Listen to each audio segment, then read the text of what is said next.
Hello and welcome to another video. In this video, we're going to be taking this HP computer that I saved from being thrown out, which honestly probably should have been thrown out, and we're going to be throwing a couple upgrades at it and seeing if we can get it to game.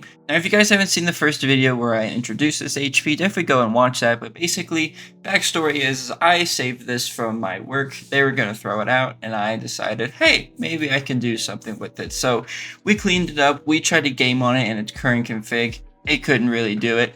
And so that's why we're here in this video. We're going to be throwing a couple of cheap upgrades at it. We're going to try to stay under $100 and see if there's any hope that this system will be able to game in current year. So let me show you the base system that we're working with here. So this is an old HP Elite pre-built that I saved out of the trash. It features an FX 6120 CPU. The sticker says it's supposed to have 10 gigs of DDR3 memory, which I'm not quite sure how you get 10 gigs, but this one actually had 8 in it. A 2 terabyte hard drive, and NVIDIA GT620. Now that GT620 is probably the best thing that I've tested in a long time, mainly because everything looked like a PowerPoint presentation. Now I know the sticker in here does say that this was supposed to come with a 2 terabyte hard drive. It did. It came with a 2 terabyte drive, and someone added in an additional 1 terabyte drive. However, the 1 terabyte drive was 6 years older roughly than the 2 terabyte hard drive that this system came with. And it ended up outliving the 2 terabyte drive in this. So I bet that's why they threw out this system, because the original 2 terabyte drive died in this. But the original 1 terabyte drive is still working, so we're going to be using that when we throw in the upgrades for this system. Now you're probably looking at the parts on this table and you're probably thinking, oh my god, what are you doing? This is going to be a super cheap build, so obviously we got to ball on a budget here. So let's talk about the good things that we're going to be adding to this. We have a SSD that we're going to be adding, and this is an OWC 240 gig SATA SSD, and we're going to be pairing that with the 1 terabyte hard drive. So we actually have quite a bit of storage for this super old rig. Now for the memory, this originally came with a 2x4 gigabyte kit. However, I have this spare 2x2 gigabyte kit of Kingston RAM that I got for free a long time ago. So hopefully we can bring up the system capacity up to 12 gigs, which will help a little bit, but there's probably no real saving grace for this system anyways. And finally, the graphics card. This, I haven't used a card this low end in a super long time in a build, and it's honestly getting me really excited. This is an EVGA GTX 662 gig that I paid a whopping $10 for. And it still even has the plastic peel on it, so we're going to be peeling that in this video. So this card is very outdated. I don't think it's gotten driver support in like the last 5 or 6 years. So hopefully it will still be stable enough to play your basic, Minecraft, Fortnite, Valorant, whatever else you're going to be playing on a really cheap computer. Now I actually just remember that this 660 uses a 6-pin power connector, which our poor little 300 watt HP power supply doesn't have. So we're going to fix that with this SATA to 6-pin adapter. I think these are like $2 is what I paid for this one.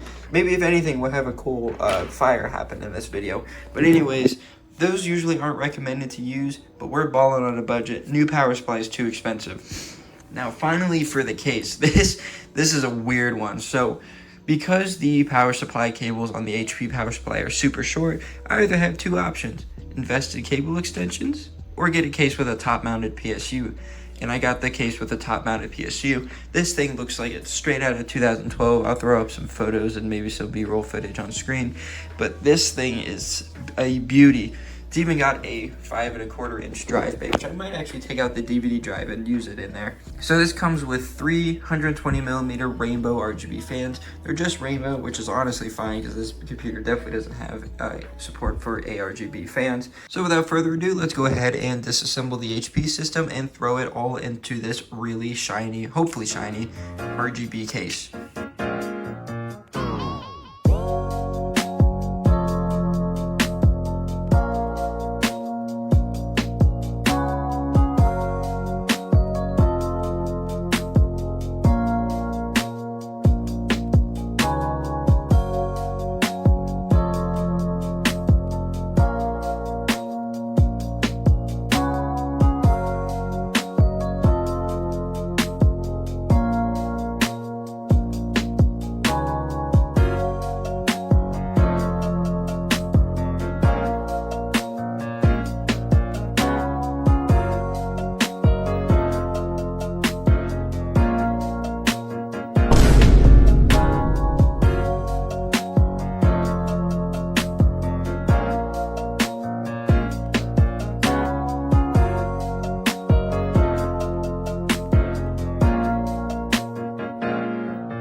So let me walk you through the adapter situations that we got going on here. So this right here was originally the SATA plugs for the like optical drives or whatever in the original HP. So both of these are going off into splitters. One is going off, this splitter right here goes into the hard drive, and it goes down to the SSD. The other end of this SATA cable, this goes into another splitter, which then goes down to the PCIe adapter, and it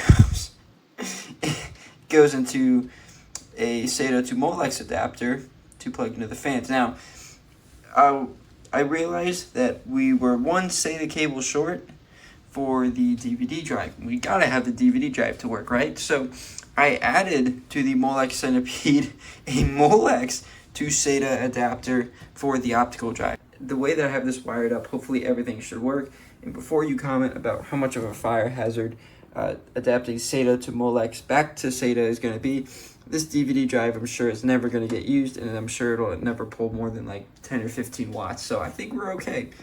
I haven't tried to plug this in yet. I was going to wait for you guys, and let's see if there's a fire that's going to happen. This is when all the problems started happening. So it's actually not because of all the adapters, but basically with the GTX 660 installed, it would not get past the splash screen for the BIOS. And in the few times that it did get past the splash screen, it would just be on a blinking cursor forever. It would never actually boot into the operating system. So narrowed it down to it being a GPU issue. And basically I thought maybe it's a weird compatibility issue with the BIOS. So I tried finding a updated BIOS for this board. HP took down all of their downloads for the old system, so I had to get one from a third-party website. It looked legit, but the motherboard would not take the BIOS from this installer, so I was basically just out of luck. It would not work with this 660, so I sold the GTX 660 and I ended up getting an NVIDIA Quadro M2000 for the same price.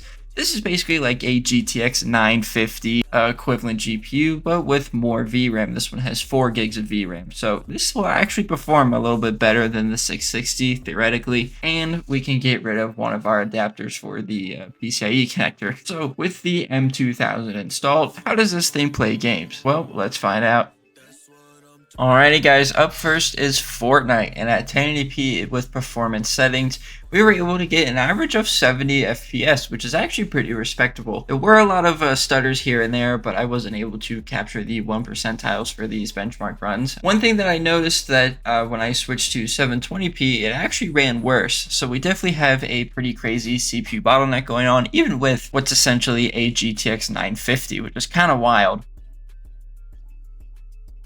Next up is Minecraft 1.21 with Lunar Client installed, and at 1080p with the fast graphics and 8-chunk render distance, we got an average of 204 FPS, which is honestly an insane increase from the previous amount, which was just 62. Both of these were tested on the same survival world, so I'm kind of surprised that the increase is that big, but maybe it has something to do with Lunar Client being able to better optimize itself with the newer GPU. I'm not really 100% sure, but either way, I was playing this world for probably about half an hour on this system, and it ran perfect.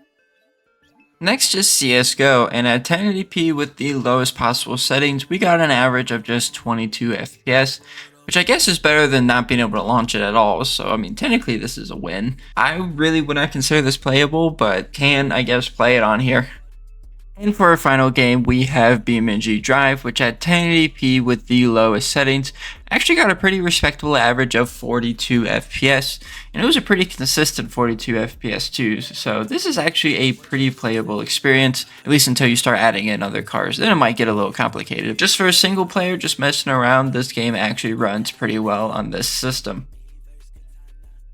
Well guys, I hope you enjoyed this video. If you did, definitely leave a like and subscribe. This is actually a video that I made all the way back in October 2024, and I just never finished editing it for whatever the reason is. But I recently found it and have put it together for you guys so that it is actually a complete video. So hope you guys enjoyed it. New content coming soon, maybe? I don't know. We'll see. Hopefully I get around to actually making something for you guys and not just reusing old content that I made years ago. But hopefully I will see you all in the next one.